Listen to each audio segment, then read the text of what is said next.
everyone, this is Amynah and I'm back to read another chapter from the book Matilda. This chapter is called Lavender.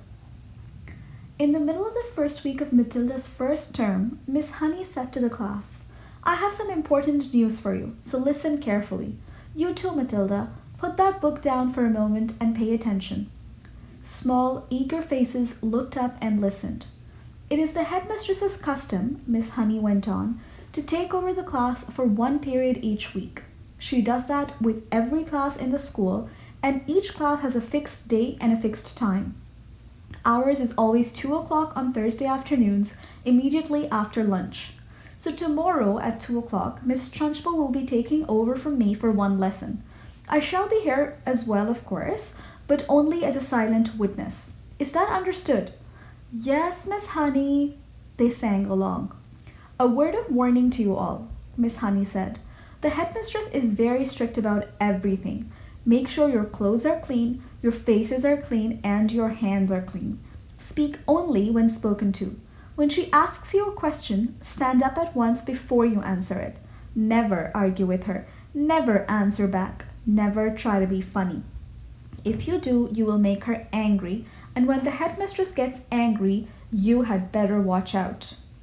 "You can say that again," Lavender murmured. "I'm quite sure," Miss Honey said, "that she will be testing you on what you are meant to have learnt this week, which is your 2 times table.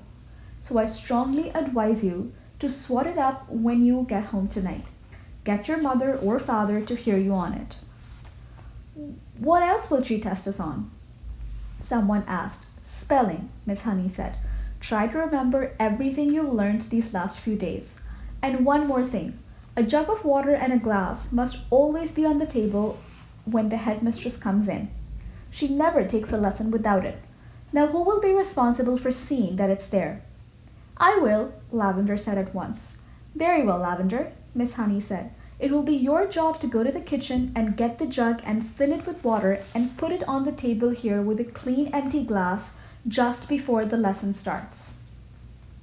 "What if the jug's not in the kitchen?" Lavender asked. "There are a dozen headmistresses' jugs and glasses in the kitchen," Miss Honey said. "They're used all over the school." "Okay, I won't forget," Lavender said. "I promise I won't." Already Lavender's scheming mind was going over the possibilities that this water jug job had opened up for her. She longed to do something truly heroic. She admired the older girl, Hortensia, to distraction for the daring deeds she had performed in the school. She also admired Matilda, who had sworn her to secrecy about the parrot job she had brought off at home, and also the great hair oil switch which she had used to bleach her father's hair.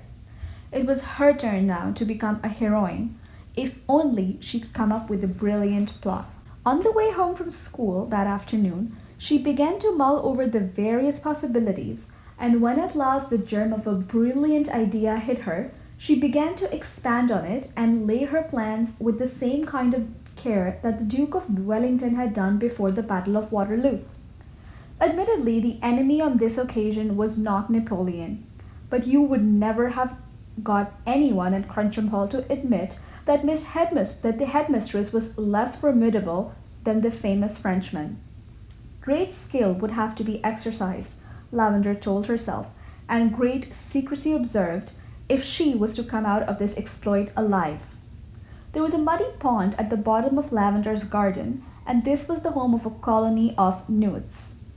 The newt, although fairly common in English ponds, is not often seen by ordinary people because it is a shy and murky creature. It is an incredibly ugly, gruesome-looking animal, rather like a baby crocodile but with a shorter head. It is quite harmless, but doesn't look it. It is about 6 inches long and very slimy, with a greenish-gray skin on top and an orange-colored belly underneath. It is in fact an amphibian, which can live in or out of water. That evening, Lavender went to the bottom of the garden determined to catch a newt. They are swiftly moving animals and not easy to get hold of. She lay on the bank for a long time, waiting patiently until she spotted it. Then, using her school hat as a net, she swooped and caught it. She had lined her pencil box with pondweed, ready to receive the creature, but she discovered that it was not easy to get it out of the hat and put it in the pencil box. It wriggled and squirmed like quicksilver, and apart from that, the box was only just long enough to take it. When she did get it in last, she had to be careful not to trap its tail in the lid when she slid it closed. A boy next door called Rupert had told her that if you chopped off a newt's tail, the tail stayed alive and grew into another newt 10 times bigger than the first one. It could be the size of an alligator. Lavender didn't quite believe that, but she was not prepared to risk it. Eventually, she managed to slide the lid off the pencil box right home, and the newt was hers. Then, on second thoughts, she opened the lid just the tiniest fraction so that the creature could breathe. The next day, she carried her secret weapon to school in her satchel. She was tingling with excitement. She was longing to tell Matilda about her plan of battle. In fact, she wanted to tell the whole class. But she finally decided not to tell anybody. It was better that way, because then no one, even when she put under the most severe torture, would be able to name her as the culprit. Lunchtime came. Today it was sausages and baked beans, Lavender's favorite, but she couldn't eat it. "Are you feeling all right, Lavender?" Miss Honey asked from the head of the table. "I had such a huge breakfast," Lavender said. "I really couldn't eat a thing." Immediately after lunch, she dashed off to the kitchen and found one of Trunchbull's famous jugs. It was a large, bulging thing that made of blue glazed pottery. Lavender filled it half full of water and carried it together with a glass into the classroom and set it on the teacher's table. The classroom was still empty. Quick as a flash, Lavender got her pencil box from her satchel and slid open the lid just a tiny bit. The animal was lying quite still. With great care, she held the box over the neck of the jug and pulled the lid fully open and tipped it in. There was a plop as it landed in the water, then it thrashed around wildly for a few seconds before settling down.